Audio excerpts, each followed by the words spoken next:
The summer we planned nothing but bad coffee and bad jokes is the summer everything went sideways in 3 sentences. We pulled up in an RV. A neighbor called the cops and said we were burglars. And by the end of the week, our names were in a smear piece with a headline that made my mother call me. I still wake up at night replaying the gravel under our shoes. That ordinary sound turned into a countdown I'd never asked for. My name is Sam Carter, and I want you to hear this like I'm saying it at the kitchen table, not on some legal transcript. We were off duty, tired, and very human.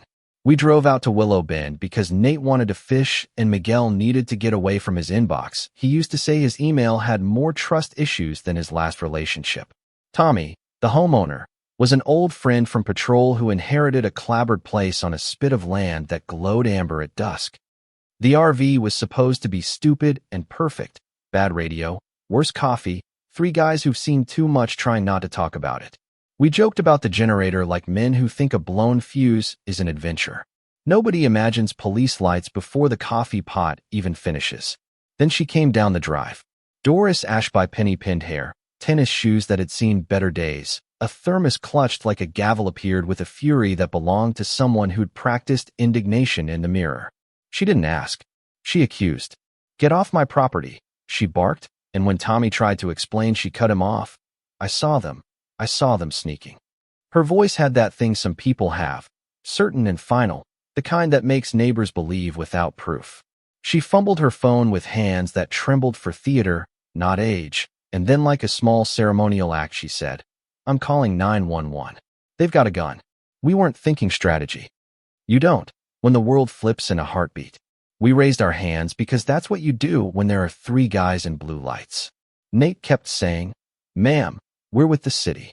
Miguel stuck an ID in the air like a placard at a bad funeral. Tommy kept repeating, "She lives across the street. She knows me." The sirens were a chorus. The first cruiser arrived like an answer you didn't ask for: lights, flares, boots in the gravel. The deputies moved like they'd been rehearsing for a play about danger.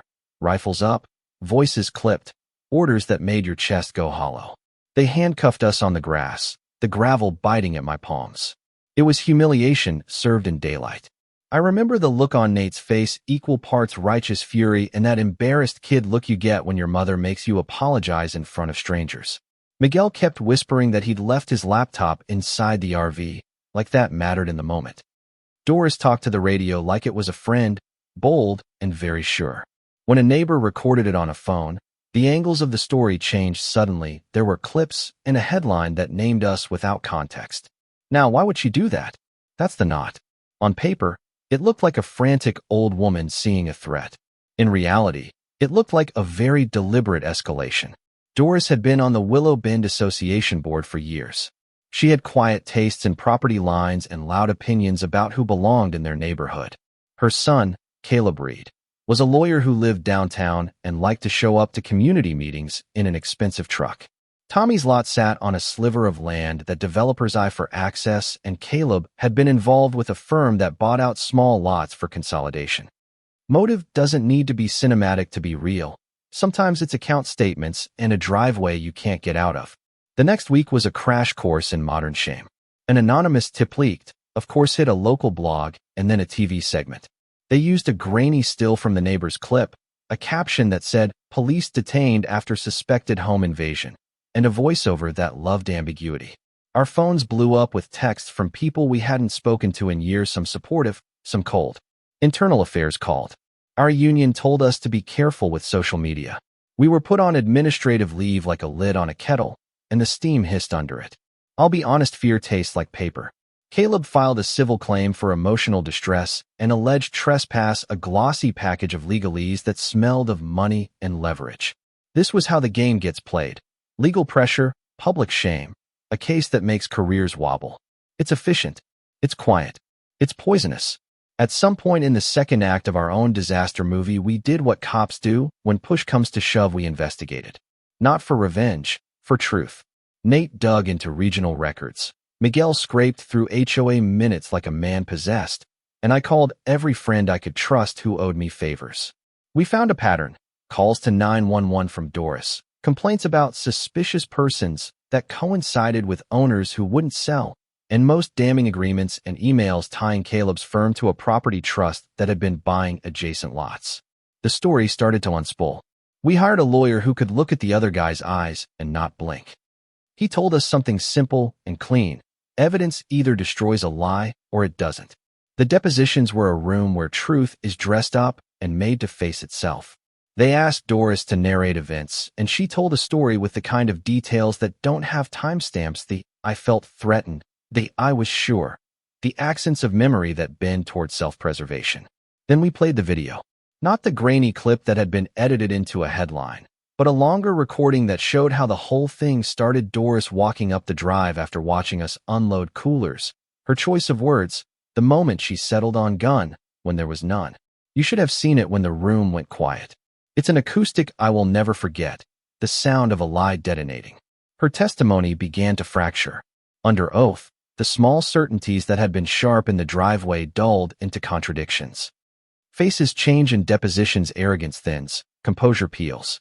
We watched the scaffolding fall and felt that strange, private sort of relief where your throat unclenches for the first time in days. Caleb tried to do the calculation: public relations, legal threats, settlement talk. He wanted leverage. He wanted us to blink. There was a negotiation scene that felt like a chessboard in a bar. Men in suits, a checkmate typed into an email. The terms they offered stank of money and no accountability. Our lawyer put a different table on the board. Counterclaim, public records request, subpoena the HOA minutes, push for a retraction. We chose the harder thing, to fight and to make the fight visible. The climax was not dramatic in the cinematic way people imagine, no dramatic courtroom gasp, no last-minute witness with a smoking gun. It was a steady, inevitable unraveling. Depositions, emails under oath, a discovery folder that filled with public records, invoices, and a meeting note where Caleb's firm discussed consolidation strategy. The blog that had started the smear printed a correction after pressure from the attorney. A local station aired a follow-up. Our internal affairs file closed with an apology that may as well have been a small brass plaque. Caleb's firm backed down from the aggressive posture. The suit was settled with a retraction, a small donation to a charity we chose, and a public apology that tasted like a bandage. Doris faced fines and an order to stop contacting emergency services for civility's sake. Tommy kept his lot. And still the closing scene I keep in my head is not the retraction. It's the three of us on the back porch at dusk, the RV dim in the background, the way the light sat on Tommy's porch like it had always been there. We drank beer that tasted like victory and something else like a lesson seared in. Nate laughed about Miguel's email addiction. Miguel joked about my hairline.